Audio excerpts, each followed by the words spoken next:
My name's Oke Eleazu. I'll tell you a little bit more about myself later on. I'm chairing day 2 of this conference, which I'm very much looking forward to. Some really great content, great speakers, and I think we'll have a great day.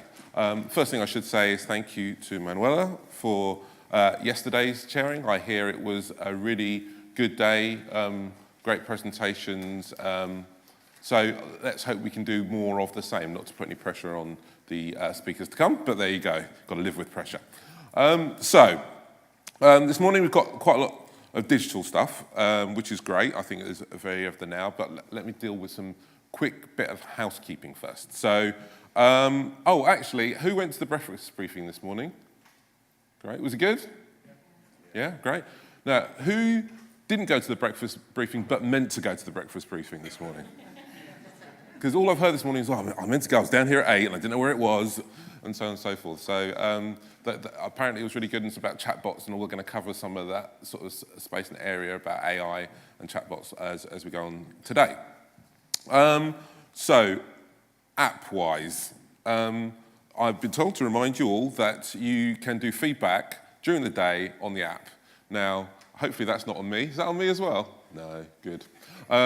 So really, yeah, great feedback on everybody else during the day on the app. If you haven't downloaded it, instructions are on your table. And apparently you've still got a chance to win a bottle of champagne. Is that right? So anyone who's desperate to win a bottle of champagne, get on there, leave some feedback, and you've got a good chance of doing that. Your itineraries. So a great big part of the exchange format is to have the meetings, and you should all have itineraries, but just to let you know that those itineraries are subject to change, okay? And that you should be checking your app to make sure you know where you should be at what sort of time. So keep checking your app, because it's quite possible that it will change. Was everyone here yesterday? Anyone not here yesterday? Only a couple of people. So fire exits, one set there, toilets are out to the left, and lunch will be served in the lobby.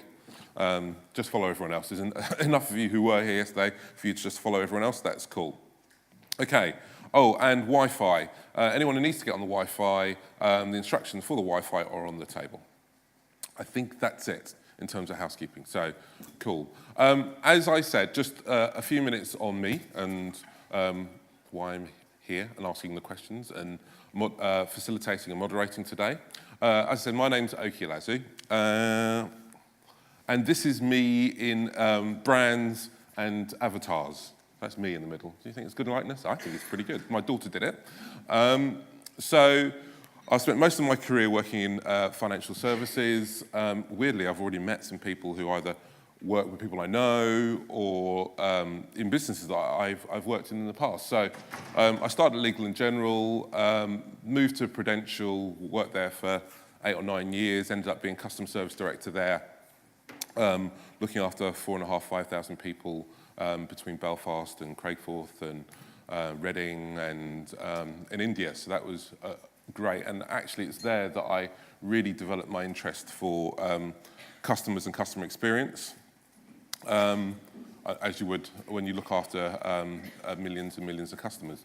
I then went to work for Bupa, and Shirley, who works there now, for 3 years. Were customer service and ops director of the UK business, the biggest health insurer in this country and one of the biggest in the world. So that was really, really good too. I then kind of decided that I wanted to do my own thing and run my own business, and that's why I started my business, Think Outside In, which I've been running for quite a few years. And because I wanted to work, because I've been so interested in customers and everything around customers, and I decided I wanted to work with as many businesses as I could, which I have done in various different sectors, not just financial services, but telecoms, retail, housing, lots of different sectors. And as a result of that, I ended up being a director of customer experience at Sainsbury's for 3 years. And that kind of really totally changed my mind about what customer experience was, because it's okay to do it in financial services, and that's great. And I know most of you work in banking and FS, but doing it in retail is something else. 160,000 colleagues in 1,600 stores, doing 100 million transactions a week. this is the game in town if you really, really want to know about customer experience and how to make it really relevant for people. So actually having that experience and being able to bring that back to financial services is something that's been really, really important to me. Just a couple of things quickly. I'm on the board of the Institute of Customer Service. Anyone here members of the Institute of Customer Service? A few. We need to sign up more. Come and see me later. And also Bromford Housing Group, which is one of the UK's biggest social housing associations, which is great too. But most recently, and for the last, I said exactly to Blair, 20 months, I've been Chief Operating Officer of a business called Bought by Many. So although I was enjoying myself running my own business, an opportunity came to try and redefine the way customer experience works in insurance, and in some degree how it works in financial services. And that's by joining this digital startup Bought by Many. We've been going 4 years. I've been with them best part of 2 years of that, and it's been pretty incredible. And I'll tell you a little bit about that before I go on to introduce Blair. But the thing that I'm most proud of that I've done in the last 2 years is I was lucky enough to be able to write my own book, The Cult of Service Excellence. If you don't have that book, it's okay. You can still buy it on Amazon, $12.99.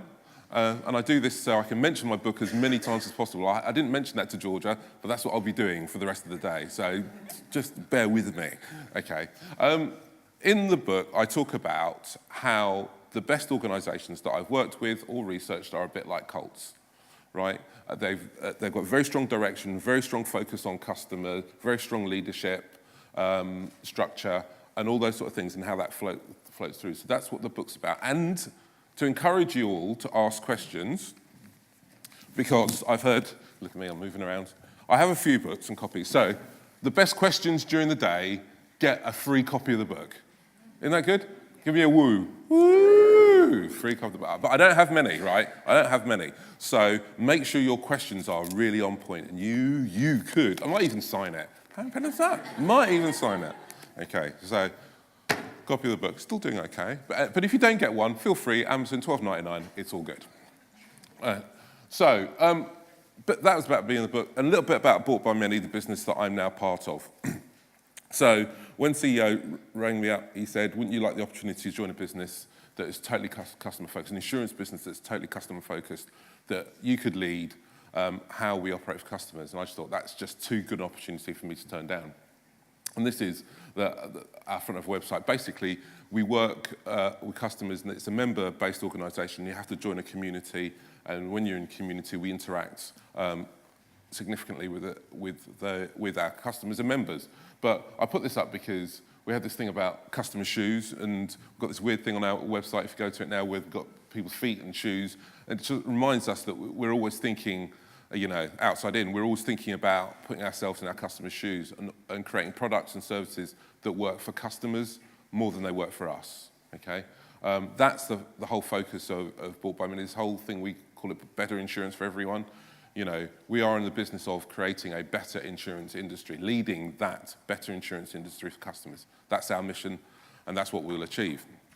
And we kind of do it just quickly by, lots of people talk about us as a digital disruptor, and that's partly true, but actually I think what we do is we try to be 20% better at everything, okay?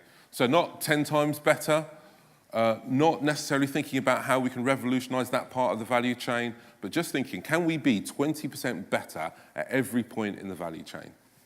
So we only recently launched our own pet insurance products about a year ago. And when we thought about doing that, we thought, okay, we'll understand what people want. So at the end, we analysed the market to understand what people were demanding and what not demanding. That led us to pet insurance. When we were thinking about the product, because we use Facebook a lot, we analysed 34,000 comments on Facebook about what people like or don't like about pet insurance, okay? Ask customers, what do they like, what they don't like? And then we used that to co-create products with those communities and customers that led us to launching 3 completely unique propositions. One, when customers said they don't like premiums going up, we gave them a product called Fix for Life that never, ever goes up in premium. When they said they couldn't insure their pets that had an illness before, we created a policy called pre-existing, which means you can, with our products, insure pre-existing conditions which you can't do anywhere else. And they said, when I buy insurance, I hate the fact that I pay for a year and I don't get anything, so we created a money-back policy whereby if you don't claim in that year, you get 20% of your money back, right? Very simple propositions that don't exist anywhere else in the industry, and they sell really, really well.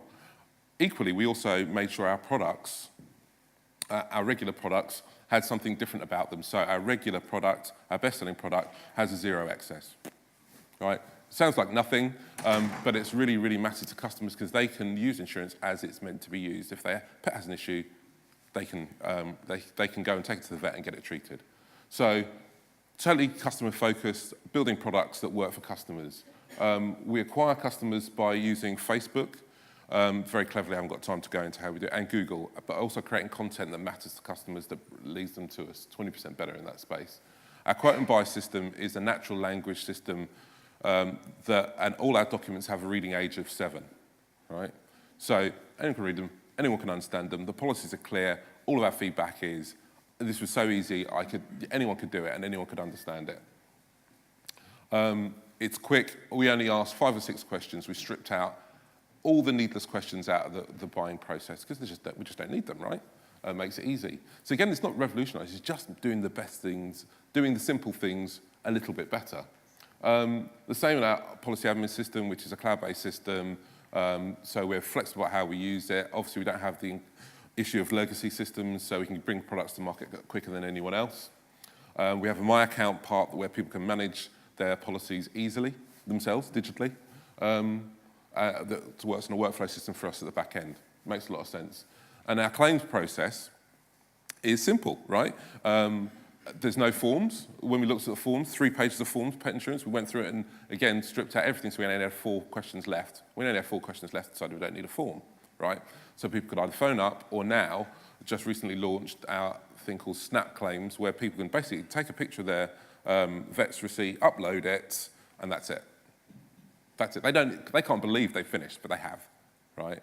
Which allows us to work quickly for them with the vets to get stuff settled quickly. So, and they can do the old dominoes thing of tracking progress on their claim in their account, in their My Account. These things are obvious, right? They're done everywhere else, but not necessarily in insurance. So this is not revolutionising it necessarily, but being 20% better at every stage of the value chain. It matters to us and it matters to customers. And we engage with them on an ongoing basis as well. So these are some of our customers, and they're woofins, which we send them on their birthdays, right? Nice, simple thing to do, but excellent bit of engagement for the customer. And it works. So FIFO 4.8, Net Promoter Score of 81, Gold Trusted status on FIFO, all by doing the things that customers want. And so if there's any message I'll give you about digital and stuff, it's all great to be digital, but at the end of the day, you need to do stuff that customers want and appreciate. Just wanted to give you that little bit of soups on what we're doing. If you want to, I'm around all day, chairing all day. If you want to talk to me about our business, what we do, how about we go about it, feel free to do so. And I can be contacted at any point about any of this if you want to talk further. So, enough about me and what I do. The Georgia walk forward. That means shut up, Oke, let's move on. I like it, I like the messaging.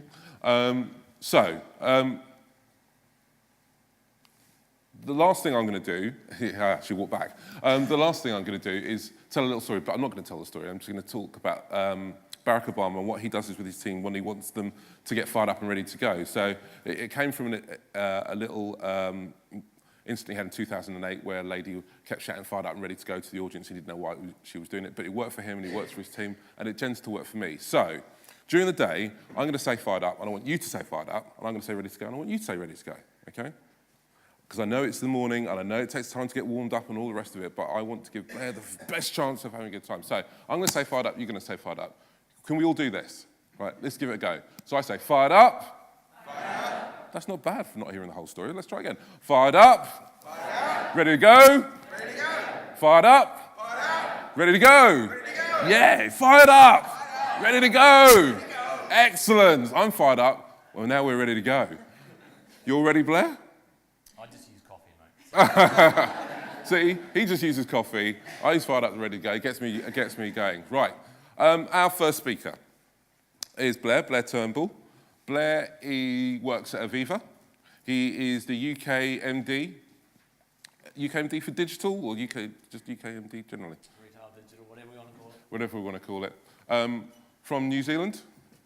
Originally, yes. From New Zealand. Likes outdoor pursuits, which I'm sure you're going to see a pretty amazing video. I don't want to no spoilers.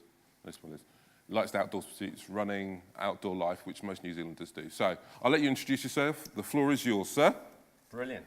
Please welcome Blair to the table.